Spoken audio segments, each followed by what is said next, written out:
آپ نے مٹھائی تک نہیں کھلائی، لیکن یہ بات پرانی ہو چکی ہے، کچھ نئی بات ہو تو مٹھائی کھائیں۔ والد صاحب سمجھے نہیں۔ تبھی وہ کہنے لگے، آپ کے گھر میں بچی ہے، رشتے کی بات کی تھی، بھول گئے؟ میں نے آپ سے کہا تھا کہ لڑکا اور اس کا گھر بار دکھا دیجئے تو بات آگے چلاتے ہیں۔ لڑکا اور گھر بار دونوں ہی آپ کے دیکھے بالے ہیں۔ لڑکا آپ کے سامنے بیٹھا ہے اور گھر میں میرے آپ قیام کر چکے ہیں۔ اویس کی بات سن کر ابا جان سکتے میں آ گئے۔ 40 سال کا آدمی جو بدصورت بھی تھا، کالا بدھی ناک والا، ان کی 13 سالہ بیٹی کا رشتہ طلب کر رہا تھا۔ اس شخص کے قرض دار تھے، اس لیے احسان مند تھے، لہذا کوئی ہیل و حجت کیے بغیر بولے، گھر جا کر بیوی سے بات کرتا ہوں اور آپ کا قرضہ لوٹانے کی کوشش کرتا ہوں۔ سوچ رہا ہوں گھر فروخت کر کے آپ کا احسان اتار دوں۔ ارے میاں صاحب، اس کی ضرورت نہیں، میں آپ کو بے گھر نہیں کرنا چاہتا، آپ کا بوجھ کم کرنا چاہتا ہوں۔ ٹھیک ہے، آپ کر لیجئے اپنی بیگم سے مشورہ، میں اور انتظار کیے لیتا ہوں۔ والد کھا رہے تو اس طرح جیسے کسی نے بدن سے طاقت کھینچ لی ہو، ٹھیک طرح سے چل نہیں پا رہے تھے۔ امی نے پوچھا، کیا ہوا؟ آپ کی طبیعت تو ٹھیک ہے؟ طبیعت ٹھیک نہیں ہے، آپ تو شہر گئے تھے اویس صاحب سے ملنے؟ ہاں، انہوں نے ایسی بات کہہ دی کہ میری سر اٹھانے کی سکت چھین لی۔ کہا ہے کہ قرضہ واپس کرو یا بیٹی کا رشتہ دے دو۔ سوچ رہا ہوں یہ گھر بیچ کر قرضہ چکتا کر دوں۔ کیسی بات کرتے ہو؟ سر پہ چھت نہ رہے تو کیا در بدر ہونا ہے ہم نے بڑھاپے میں؟ بیٹا تو پہلے ہی اللہ نے نہیں دیا، گھر بھی نہ رہے گا تو کیا سڑک پر بیٹھیں گے؟ عزت سے روکھی سوکھی کھا کر بھی تو سر چھپائے ہوئے ہیں، اور بیٹی بھی آخر بیانی ہے، آج نہیں تو کل۔ اویس اتنا برا نہیں، بس ذرا شکل دبتی ہے، اس کا کاروبار ہے، روپیہ پیسہ ہے، ہماری بیٹی عیش کرے گی، اور کیا چاہیے؟ ایسے رشتے قسمت والوں کو ملتے ہیں، خاندان میں کوئی ایک آدھ رشتہ نکل بھی آیا تو سبھی غریب لوگ ہیں۔ یہاں بھی اس بیچاری یہ مفلسی دیکھی اور آگے بھی یہی سوغات جہیز میں لے کر جائے گی۔ ارے میاں، اویس کو ہاں کہو، قرضے کا بوجھ بھی نہ رہے گا اور بیٹی بھی خوشحال گھر میں آباد ہو جائے گی۔ میں تو تم کو دانا جانتی تھی، مگر تم تو سخت نادان نکلے۔ اویس صاحب کو ہرگز مایوس نہ کرنا، وہ بہت مہربان اور شفیق آدمی ہے، ہماری رانی کو بہت خوش رکھے گا۔ غرض ایسی باتیں کر کے امی نے ابا کا نہ صرف دل ہلکا کر دیا بلکہ اسے میری اویس سے شادی کے لیے ہاں بھی کروا دی۔ ہاں کہنے کی دیر تھی، اویس نے فوری شادی کا تقاضا کر دیا۔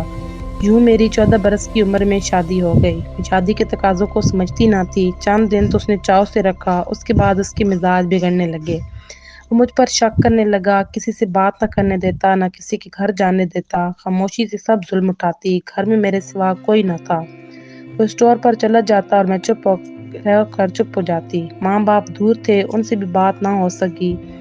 ایک دن میں بالکنی میں کپڑے ڈال رہی تھی کہ میرا شوہر آ گیا۔ کوئی شخص گلی سے گزر رہا تھا۔ اویس نے گلی میں جھانک کر دیکھا اور پوچھا، بتاؤ یہ کون تھا؟ مجھے کیا پتا کون تھا، کوئی راہگیر ہوگا، ایسے تو لوگ گزرتے رہتے ہیں۔ اویس نے اگلا سوال کیا، سچ سچ بتاؤ، کل جب میں مال خریدنے کراچی گیا ہوا تھا تو رات تیرے پاس کون آیا تھا؟ میں نے جواب دیا، کوئی بھی نہیں۔ اس پر اس نے چاقو نکال لیا اور اتنا ڈرایا دھمکایا کہ میں خوف سے بے ہوش ہو گئی۔ مجھ پر جو بھی گزر رہی تھی تنہا جھیل رہی تھی۔ فون گھر میں نہ تھا، والدین کو خط نہیں لکھ سکتی تھی کیونکہ مجھے اس کی اجازت نہیں تھی۔ میرے شوہر کاپی کے صفحے گن کر رکھ جاتا تھا کہ اس کے پیچھے کسی کو خط نہ لکھ سکوں۔ ادھر میں اکیلی گھر میں ڈرتی رہتی تھی۔ میں ڈر کر بیمار ہو گئی اور 3 دن کھانا نہ کھایا۔ تب اس نے مجھے کہا کہ چلو والدین کو خط لکھ دو۔ میں جلدی سے خط لکھنے بیٹھ گئی۔ میں سمجھی وہ خط کھول کر نہیں پڑھے گا، تبھی خط میں ساری باتیں لکھ دیں، لیکن اس نے خط کھول کر پڑھ لیا، میری خوب مرمت کی اور خط پھاڑ کر ٹکڑے ٹکڑے کر ڈالا۔ بولا، جو میں کہتا ہوں وہی لکھتی جاؤ۔ دل خون کے آنسو رو رہا تھا اور میں وہ لکھ رہی تھی جو وہ لکھوا رہا تھا کہ میں بہت خوش ہوں، میرا شوہر میرا بہت خیال رکھتا ہے اور فی الحال ابھی میں آپ کے پاس آنا نہیں چاہتی۔ خط لکھوا کر وہ سو گیا، تبھی میں نے چپکے سے اٹھی اور ایک پرچی لکھ کر لفافے میں ڈال دیا جس میں لکھا تھا، ابا جان جلد آ کر مجھے لے جائیے، میری حالت خراب ہے، بہت پریشان ہوں۔ میں نے لفافے کو پھر سے بند کر کے جہاں رکھا تھا وہیں رکھ دیا۔ میرے شوہر نے لفافہ سپرد ڈاک کر دیا تو میں نے شکرانے کے نفل پڑھے کہ خیریت گزری جو اس کو خبر نہ ہوئی۔ اس کے 8 دن بعد ابا جان آ گئے۔ جب انہوں نے گھر میں قدم رکھا تو میں نے لاکھ کوشش کی کہ صبر سے بات کروں، مگر صبر کہاں، اس وقت تو مجھے سب دکھ یاد آ گئے اور جی بھر کر روئی۔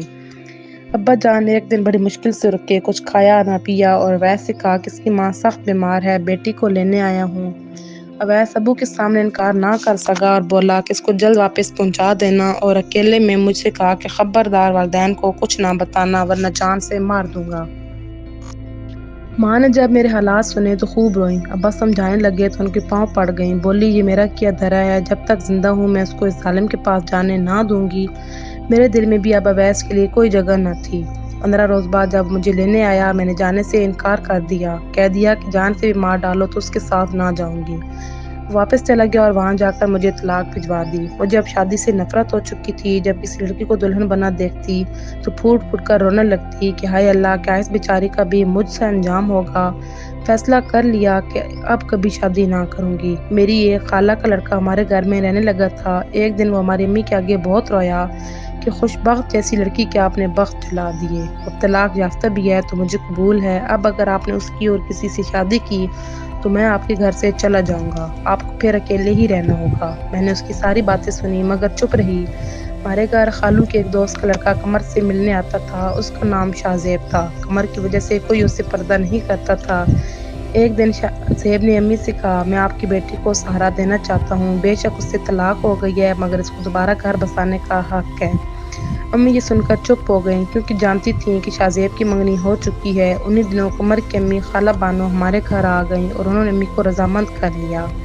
خالہ بھی غریب تھیں لہٰذا کسی نے زیور جوڑا وغیرہ کا مطالبہ نہیں کیا۔ 4 دن میں میری شادی کی تیاری ہو گئی۔ جس دن میری شادی تھی شاہ زیب آ گیا۔ امی سے شکایت کی کہ میں نے خوش بخت کا رشتہ مانگا تھا اور آپ نے میرے آنے کا انتظار بھی نہ کیا۔ میں آپ کو بتا کر گیا تھا کہ صرف 15 دن کے لیے دبئی جا رہا ہوں۔ مجھ میں کیا کمی تھی؟ دبئی میں کاروبار سبھی کچھ تھا۔ اگر آپ مجھے اپنی بیٹی کا رشتہ دیتی تو آپ کی بیٹی کو میں بہت خوش رکھتا۔ اتفاق سے کمرے کی کھڑکی سے قمر یہ سب باتیں سن رہا تھا۔ بس اتنی سی بات میں اس کے دل میں شکوک نے جنم لیا۔ میرا تو شاہ زیب سے کچھ تعلق بھی نہ تھا۔ وہ جب ہمارے گھر قمر سے ملنے آتا تو میں اس کے سامنے بھی نہ جاتی تھی۔ اس نے غالباً میری داستان سن رکھی ہوگی اور ہمدردی میں میرا رشتہ مانگ لیا ہوگا، لیکن میری زندگی میں تو سیاہی بھر گیا۔ قمر سے میری شادی تو ہو گئی مگر اس کا چہرہ اترا ہوا تھا۔ شادی کی رات انہوں نے مجھ سے پوچھا کیا شاہ زیب سے کبھی تمہاری بات چیت ہوئی تھی؟ میں نے جواب دیا نہیں، کبھی بات نہیں ہوئی۔ پھر وہ تمہاری میری شادی سے اتنا پریشان کیوں تھا؟ مجھے نہیں معلوم، یہ میرا مختصر جواب تھا۔ مجھے یہ بھی نہیں معلوم کہ شاہ زیب نے میرے بارے قمر کو کوئی بات کہی ہوگی۔ بہرحال شادی کی رات ان کی طبیعت خراب ہو گئی، اتنی خراب ہوئی کہ انہیں ہسپتال لے جانا پڑا۔ پتہ چلا کہ انہوں نے خواب آور گولیاں کھا لی ہیں۔ خیر فوراً طبی مدد ملی اور 3 روز بعد ٹھیک ہو گئے۔ وہ دن اور اس کے بعد کے سبھی دن جو ہمارے ایک ساتھ گزرے ان کے دل سے شک نہ گیا۔ انہوں نے مجھ سے کلام پاک پر بھی قسم لی مگر تب بھی میرا اعتبار نہ کیا۔ پہلے کام چھوڑ کر گھر بیٹھ گئے۔ امی بابا نے ملازمت چھوڑنے پر پریشانی کا اظہار کیا تو مجھ سے بول چال چھوڑ دی۔ آخر مجھے میرے والدین کے گھر لا کر چھوڑ دیا۔ یوں مجتبی حال کی قسمت ایسی لکھی گئی تھی کہ مجھے پیدا ہونے کے بعد کوئی گھر راس نہ آیا۔ والد وفات پا گئے، پھر امی چل بسیں اور میں انہی کے گھر میں تنہائی زندگی کے دن پورے کرتی رہی۔ اب بھی وہی چھت میری پناہ گاہ، میرا سائبان ہے۔ خدا مجھ جیسی قسمت کسی اور کو نہ دے۔